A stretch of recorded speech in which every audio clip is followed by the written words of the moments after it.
Hello po, ear sign, Aquarius, Gemini, and Libra. Kumusta po kayo, guys?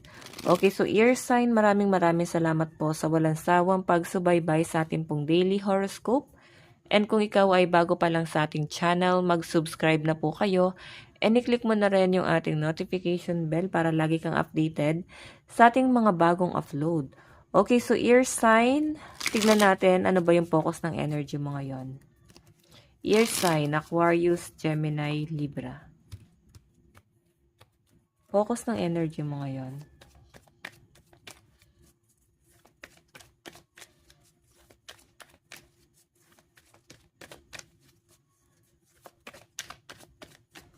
So guys, meron tayong apology.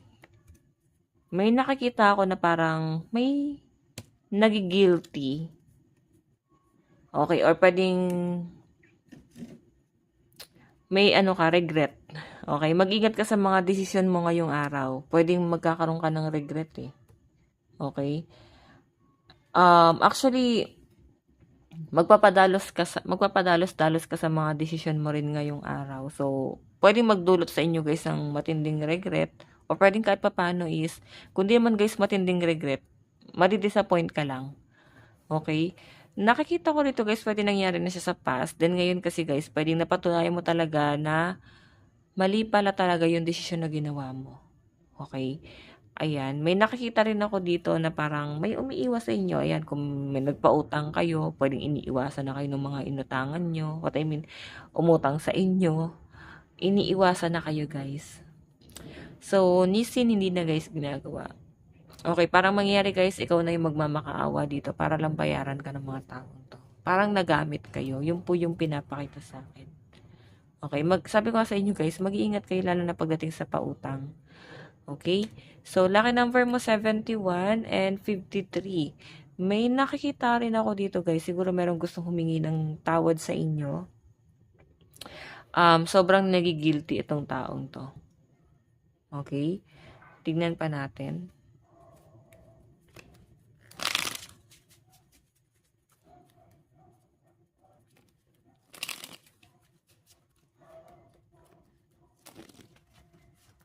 Okay.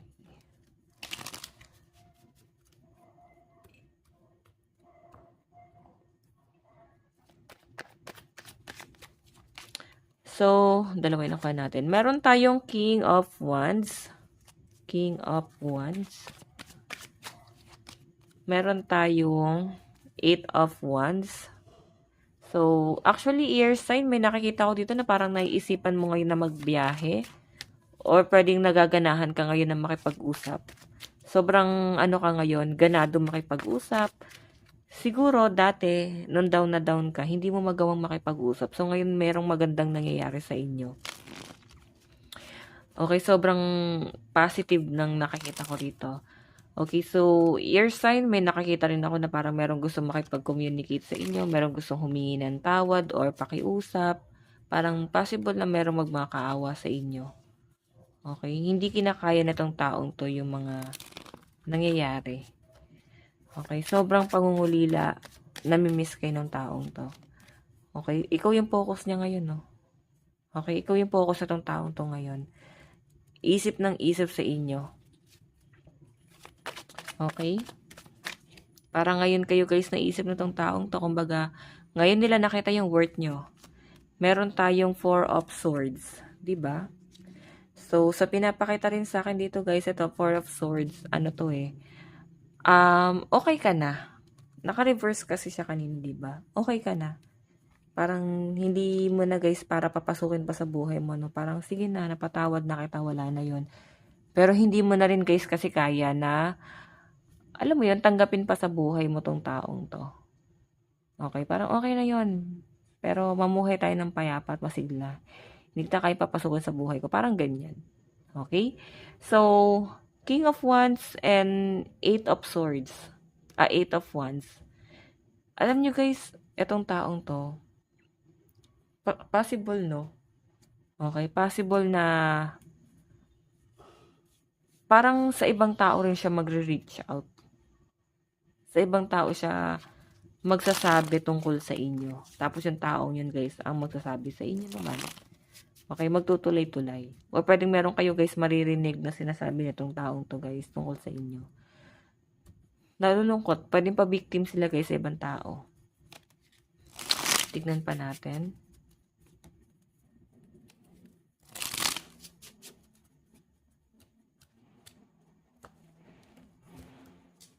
Okay. Meron tayong 5 of Swords. 5 of Swords. Meron tayong 2 of Torches.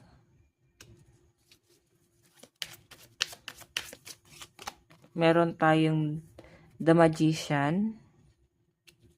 The Magus. Meron tayong 8 of Cups. Okay. So guys, itong King of Wands kasi talaga, ayan o. Parang hindi pa ready itong taong to na mawala kay. Okay, pwede hindi lang siya guys nagparamdam ng mga ilang buwan, ilang araw. Pero sa pinapakita sa akin guys, na-realize niya rin. Ang bigat pala sa pakiramdam ng wala ka. Habang lumilipas yung panahon na meron siyang tinatanggap, na pinipili mo na yung direction mo dito, hindi na yun sa kanya, mas nahihirapan siya, no? Lalo na kung nakakita niya na parang hindi mo na siya guys naiisip. Mukhang masaya ka na.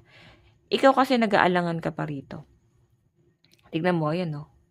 So, siguro once na mag-reach out sa inyo tong taong to, mag-aalangan ka eh. Re-replyan mo ba? I-approach mo ba? Babatiin mo ba? O wag na? Okay?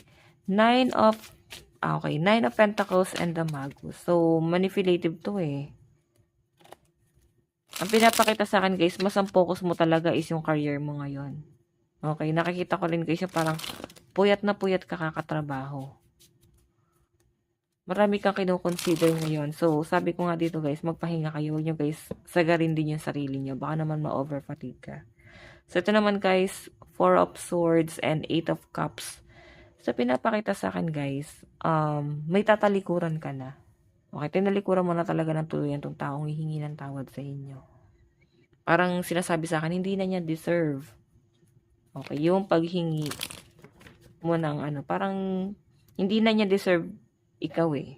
Parang kahit humingi pa siya ng tawad, lumuhod pa siya sa inyo. Okay? Tignan natin. Nasabi ko ba, lucky number mo, 71 and 53. Okay, advice. So guys, meron tayong release your blocks. Ayan. I-release mo na tong lahat ng to. Para makapasok na yung mga positive. Okay, pwede kasi guys yung negative guys is parang pinapasa lang sa inyo. Diba? So guys, ito lang po ang inyong reading bukas po ulit. God bless and love you all. Bye-bye po.